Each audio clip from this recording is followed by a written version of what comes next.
Comment rebondir après un échec? Cher Proactive Rêveur, quelle attitude tu peux choisir après une difficulté dans ton quotidien, après un challenge que la vie t'envoie? La vie va t'envoyer des challenges et des tests pour voir si tu vas vraiment persévérer en direction de ce qui compte pour toi. Et ça, c'est inévitable dans notre chemin de vie. Il y aura des obstacles, il y aura des difficultés, il y aura des barrières à sauter, à chevaucher, parce que nous pouvons passer ces barrières si nous croyons en notre potentiel. Et je vais te partager tout ce qui, dans mon expérience, me permet de rebondir après un échec et d'oser croire en mes buts et mes rêves. Donc, allons voir ça ensemble maintenant. Et si tu me découvres, je m'appelle Taha Mounine, je t'accompagne à accomplir et réaliser ta mission de vie. Si ça t'intéresse, abonne-toi sur cette chaîne YouTube en cliquant sur le bouton s'abonner. Donc, c'est parti.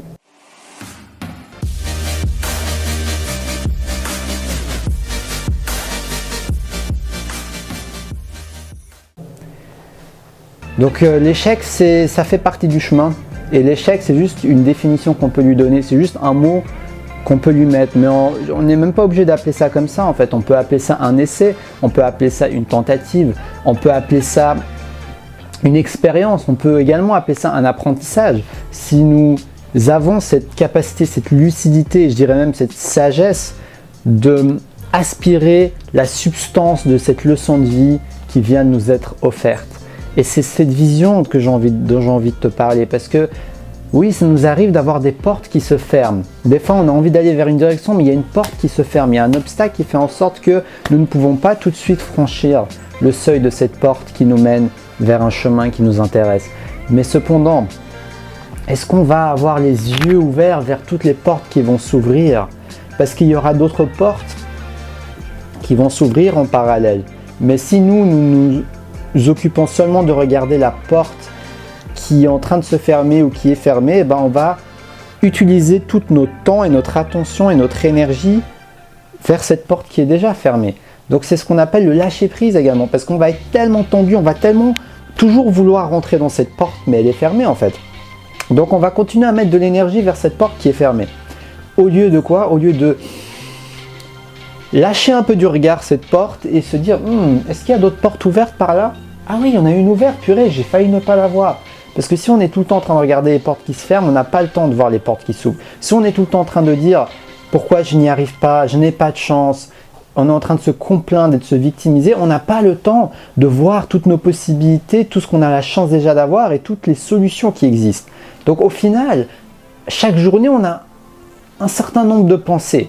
La question c'est dans quelle direction vont aller tes pensées? Majoritairement, dans quelle direction tu as envie de les diriger? Parce qu'on ne peut pas contrôler nos pensées, pensée par pensée. Par contre, on peut contrôler la direction vers laquelle vont nos pensées en prenant des bonnes habitudes, en nous focalisant sur ce qui compte vers nous, en ayant une certaine discipline pour se dire ok, aujourd'hui, je vais prendre l'habitude de voir ce que j'ai la chance d'avoir dans ma vie, de pratiquer la gratitude par exemple, ça peut beaucoup aider. Et de vraiment se dire ok, mais en fait, quelles sont les solutions? Avoir un esprit axé solution, c'est vraiment précieux parce que ça te permet de ne pas s'attarder sur la chute et de se relever beaucoup plus rapidement. Ça n'empêche pas que quand tu es tombé par exemple, et quand une porte se ferme et que tu te sens frustré, tu te sens même triste, tu te sens désarroi, ok, prends le temps d'accueillir toutes ces émotions, prends vraiment le temps de les accueillir. Mon but, c'est pas de te dire de shut up, tais-toi l'émotion.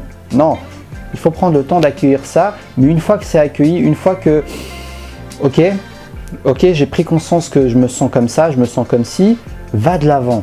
Commence à t'ouvrir aux différentes possibilités. Ne reste pas à regarder cette porte fermée. Par pitié, cher Proactive Rêveur, ne reste pas à regarder cette porte fermée.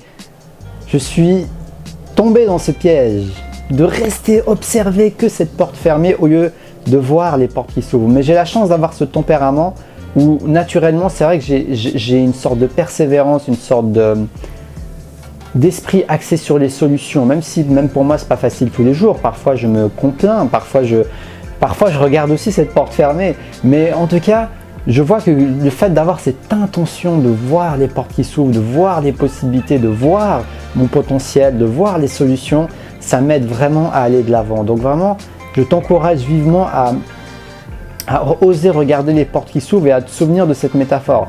Tu ne peux pas regarder à gauche et à droite en même temps. Si tu es en train de regarder à gauche les choses négatives qui t'arrivent et les portes qui se ferment, eh ben, c'est des opportunités en moins de regarder à droite, de regarder toutes les nouvelles opportunités. Et même parfois, elles passent devant le bout de ton nez.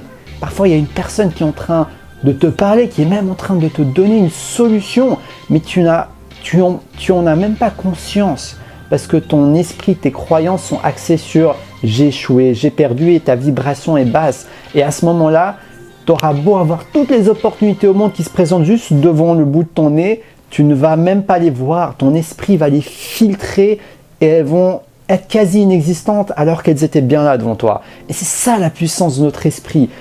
La puissance de notre esprit peut tout autant nous donner l'abondance, la richesse, les solutions, mais également peut nous masquer tout ça et au contraire nous montrer ce qui ne va pas et nous créer des problèmes. Nous avons un grand pouvoir créateur et ce pouvoir créateur demande une certaine responsabilité face à ces pouvoirs, face à la manière dont on va gérer nos pensées, etc., etc. Donc prenons nos responsabilités, faisons ce travail d'introspection pour prendre conscience de tout ce qui nous limite, à créer. Parce que oui, si nous avons des croyances limitantes au plus profond de nous et qui ne sont pas conscientisées, elles vont avoir un impact énorme sur ce que nous pourrons ou nous ne pourrons pas créer. Donc peut-être que si tu es bloqué en ce moment, tu as peut-être quelque chose à découvrir en toi qui n'est pas encore mise en lumière, en fait, une de tes parts d'ombre, une de tes parts de limite. Et c'est ok, ça fait partie du jeu. Le but du jeu, c'est de se libérer de ça petit à petit. On a tous des croyances limitantes, on a tous des émotions inhibées en nous, des émotions perturbatrices, des émotions bloquées, etc., qui influencent ce qu'on va pouvoir manifester et notre bien-être, etc., etc. Mais en tout cas, le choix que tu as aujourd'hui, c'est de dire « Ok, est-ce que je vais ignorer tout ce qui se passe en moi parce que c'est trop douloureux, je ne veux pas le voir ?» Ça peut être une possibilité, mais sur le long terme, ça peut être vraiment destructeur d'ignorer tout ça. Surtout si tu as beaucoup de choses enfuies en toi, c'est important de conscientiser ça à ton rythme, à ta manière. Il y a différentes manières d'introspecter, que ce soit la méditation, les thérapies, tout travail sur toi-même que tu pourras faire pourra t'aider à ce niveau-là. Donc je t'encourage vivement à prendre cela au sérieux parce que ça a une influence énorme sur tous les aspects de ta vie, ton bien-être, ton estime de toi, ta confiance en toi, ta vie professionnelle, tes relations amoureuses, tes relations familiales, tes relations avec les autres. Donc c'est un point tellement central que ce serait dommage de totalement l'ignorer. Voilà, c'est ça que je veux partager avec toi.